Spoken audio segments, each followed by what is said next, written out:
Hello and welcome back to another Mod Monday, and today we're checking out the Storage Teleporter mod by Blockout. This mod allows players to instantly transfer items between two item teleporters and is unlocked in Hub Tier 5, costing 5 computers, 25 crystal oscillators, 50 AI limiters, and a further 2000 cable. Also, note that to produce crystal oscillators and AI limiters, you will need to research both the quartz tree and the Caterium tree in the MAM. Once unlocked, you will have access to the storage teleporter and item teleporter in the logistics tab of the build menu. The first thing that we need to place in order to run these teleporter units is the storage teleporter hub. Now this is used to power the teleporters, so needs to be connected to the grid and has a nice model that fits the in-game with a little nod to Jace and also Gary Wilson, who did the models for the mod. Each teleporter that outputs items seems to cost a total of 10 megawatts per teleporter, regardless of the distance from the input teleporter. Now our next object is the item teleporter, each costing 2 crystal oscillators, 100 cable, 5 AI limiters and 2 motors, making them relatively expensive, but I think given how useful they are, this price is definitely justified. In order to set up a network, you need an item teleporter with an input and one on an output. Each of these teleporters then need to share the same ID, and I recommend naming them after whatever item on the line is being bussed. That being said, if you're not sure what IDs you set the item teleporters to, then you can craft a handheld item teleporter interface unit from the workshop and use it wherever you are in the world.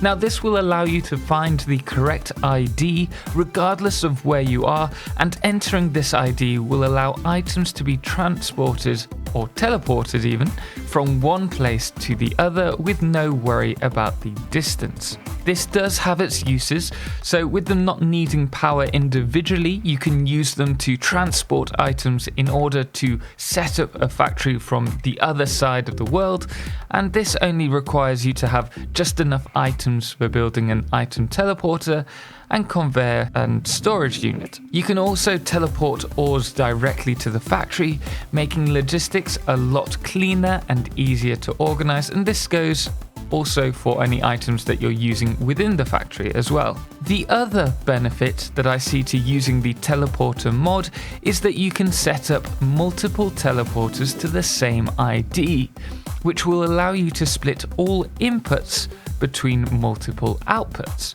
without the worry of doing the maths. Want a 1 to 10 split? Give your factory a single item teleporter input and then 10 teleporter outputs, and just make sure they're both, well, all of them are on the same ID, and also that you have enough space on the belt. Also, I should mention you can use both the input and output at the same time on the item teleporter. The item teleporters just balance all the inputs between all the outputs of the connected item teleporters. So, summing up this mod, it's great for organization and helping you run and balance bus lines. It could be considered to some a little bit broken being able to transport items across the map, but I do feel the price of each teleporter fair. Although I would perhaps increase the power consumption dependent on the distance from the teleporters rather than a flat 10 megawatts. Regardless, it's a great mod and definitely worth checking out.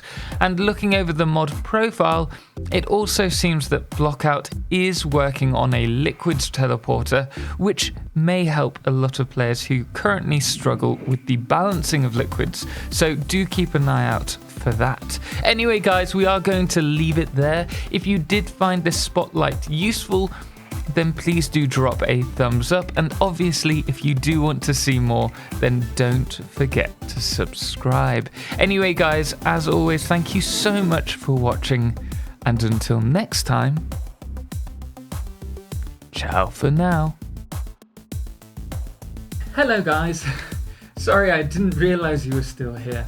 I just wanted to say a big thank you to all our patrons. Special thanks today goes to The Calamity and Tommy Ostgard, our Solar Eclipse patrons, as well as our Lunar Eclipse Patreon, Matt Lippard, and our Blood Moon of the Day, which is Papa Snoozy. Anyway guys, thank you so much for watching, and until next time, ciao for now.